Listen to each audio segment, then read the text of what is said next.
Shalom Bapak Ibu yang dikasih Tuhan. Mari kita akan merenungkan firman Tuhan sebelumnya kita berdoa. Segala kemuliaan hanya bagimu ya Tuhan yang sudah merahmati serta mengaruniakan kehidupan di hari ini. Kami boleh bersyukur dan terlebih istimewa kami akan mendengarkan firman.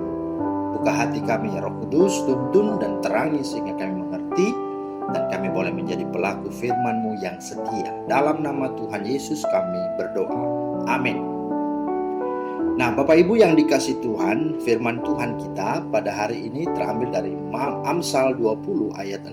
Amsal 20 ayat 6, beginilah firman Tuhan. Banyak orang menyebut diri baik hati, tetapi orang yang setia, siapakah menemukannya?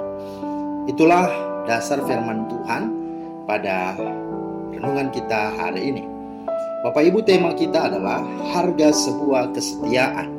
Harga sebuah kesetiaan. Ada ungkapan begini, lebih mudah merebut kemenangan daripada mempertahankannya. Semua orang boleh mengatakan, aku adalah pecinta sejati. Tetapi sedikit saja yang bisa bertahan dan disebut setia ketika cinta menuntut pengorbanan. Itulah sebabnya Amsal 20 ayat 6 berkata, banyak orang menyebut diri baik hati, tetapi orang yang setia, siapakah menemukannya? Artinya ini adalah bahwa kesetiaan itu tidak mudah, adalah sangat langka bahkan, dan kesetiaan itu adalah merupakan sangat mulia.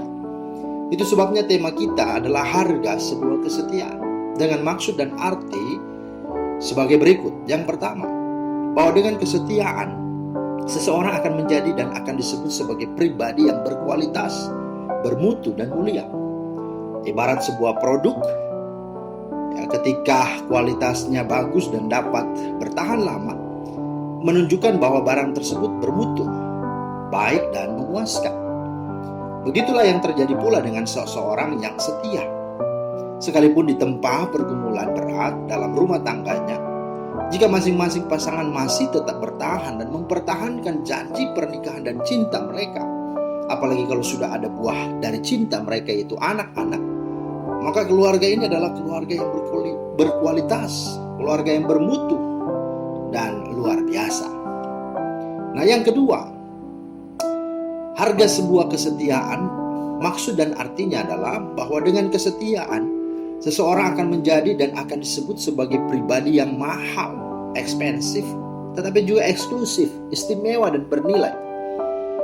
Mengapa? Karena ukurannya bukan hanya lagi terletak pada ada dan hadirnya orang itu, melainkan sudah pada proses waktu, keadaan, kepada masalah, ujian, cobaan, dan tantangan yang menempahnya, mengujinya dari waktu ke waktu. Namun, ia tidak luntur, ia tidak mundur, dan apalagi lari dari kenyataan. Nah, itulah yang membuat dia mahal. Ambil ilustrasi bahwa pernah terjadi dalam sebuah acara charity dinner. Dalam acara itu dilelang, ada satu barang yang dipunyai oleh seorang penyanyi rock and roll yang terkenal, itulah Elvis Presley. Itulah sapu tangan yang sering dia pakai. Nah, tahu nggak yang dihargainya berapa? Kalau kita nominal atau dirupiahkan itu sekitar 1 miliar. Padahal jika dibandingkan dengan sapu tangan yang dijual di toko sapu tangan khusus, yang mungkin dari segi motif, jenis bahan kain dan warna mungkin lebih bagus dan menarik, dan harganya pasti akan lebih rendah, lebih murah dan tidak sebesar 1 miliar. Tetapi pertanyaannya, mengapa sapu tangan Elvis Presley itu mahal, ekspensif dan eksklusif? Jawabannya karena nilainya bukan lagi pada sapu tangannya, tetapi sudah pada nilai sejarahnya, bahwa sapu tangan itu miliknya Elvis Presley dan masih bertahan hingga saat dia dilelang. Nah, begitu pula yang akan terjadi dengan orang-orang yang setia. Yang setia dengan rumah tangganya, yang setia dengan pekerjaannya, yang setia dengan pelayanannya, persahabatannya, keluarganya, gerejanya, dan lain sebagainya. Maka dia akan dilihat sesuatu yang begitu mahal. Keluarga itu begitu sungguh eksklusif, yang sungguh-sungguh tidak dapat dibandingkan nilainya. Nah, hal yang ketiga, apa maksud dan arti daripada harga sebuah kesetiaan? Yang ketiga adalah dengan kesetiaan seseorang akan menjadi pribadi atau keluarga yang menarik, disukai, dihargai, dan diberkati. Nah, sama seperti sapu tangan Elvis Presley tadi.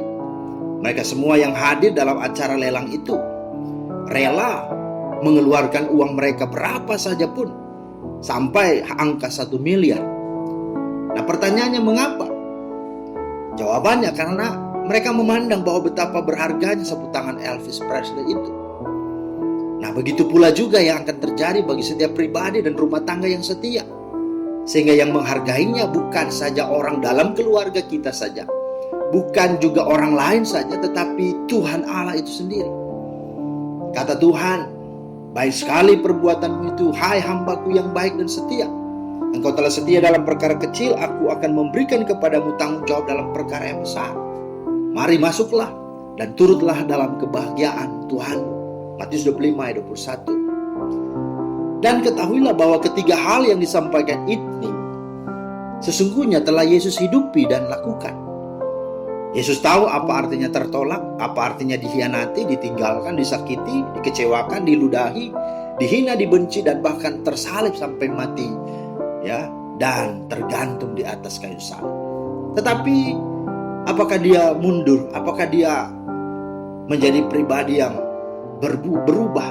Oh, tidak. Tetapi Yesus tidak berhenti untuk mencintai mereka semua yang telah melakukan itu kepadanya sampai kesudahannya, sampai dia selesai menyelesaikan tugas Bapaknya. Bahwa cintanya tak pernah dibatasi oleh kelemahan, oleh kerapuhan, oleh penyangkalan dan pengkhianatan sahabat-sahabatnya. Alkitab menyatakannya, tidak ada kasih yang lebih besar daripada kasih seorang yang memberikan nyawanya untuk sahabat-sahabat. Yohanes 15 ayat 13. Dan tahu nggak, kesetiaan yang Yesus tunjukkannya dihargai berapa oleh Bapa? Dihargai begitu tinggi, bahkan tidak ada bandingnya. Filipi 2 ayat 9 sampai 11 mengkonfirmasinya itu. Ketika dia telah merendahkan diri serendah-rendahnya di dalam Filipi 2 ayat 5 sampai 8, bahkan taat sampai mati di kayu salib, maka Bapa di sorga sungguh-sungguh mengangkat derajatnya dengan luar biasa. Dikatakan dalam Filipi 2 ayat 9 sampai 11, itulah sebabnya Allah sangat meninggikan dia. Perhatikan, sangat meninggikan dia, ya, dikatakan di situ. Dan mengaruniakan kepadanya apa? Nama di atas segala nama. Dan oleh namanya itu bertekuk lutut segala yang ada di langit atau di surga. Bahasa Yunaninya Uranos, Uranum. Yang ada di atas bumi, bahkan yang ada di bawah bumi, dunia orang mati pun. Jadi segenap dimensi ruang waktu ini sungguh takluk dan tunduk kepada nama Tuhan Yesus itu. Dan oleh namanya itu dikatakan, ya, bertekuk lutut. Sehingga semua orang tahu bahwa Yesus Tuhan, ya, bagi kemuliaan Allah Bapa. Nah, saudara-saudara yang dikasihi Tuhan, sungguh bahwa kesetiaan itu berharga. Karena itu, maukah engkau saat ini melakukannya untuk istrimu, untuk suamimu, untuk anak-anakmu, untuk orang tuamu, dan untuk sahabat dan kenalanmu, siapapun. Ingat, alasan mengapa kita menikah dan berumah tangga itu bukan saja karena mau bahagia, apalagi kalau diberi anak oleh Tuhan, tetapi karena alasan yang mendasar, yaitulah yang satu ini, yaitu ada janji kesetiaan kita dengan Tuhan. Ingat dan camkan itu, jika kita mengkhianati kesetiaan janji pernikahan kita itu, maka kesengsaraanlah yang akan kita terima, tidak hanya di hari ini, di dunia ini, tetapi juga di kekekalan. Tetapi jika ia bertahan sampai kesudahannya dan dia sungguh-sungguh setia, maka dikatakan dalam Matius 10 ayat 22, maka dia akan selamat. Karena itu, kata Tuhan, hendaklah engkau setia sampai mati, maka aku, kata Tuhan, akan mengaruniakan kepadamu mahkota kehidupan. Wahyu 2 ayat 10c. Mari, setialah dalam segenap apapun yang Tuhan hadirkan dalam hidupmu, baik keluargamu, pekerjaanmu, pelayananmu, dan Tuhan akan menghargai dengan harga yang tidak dapat ditandingkan oleh apapun. Tuhan Yesus memberkati.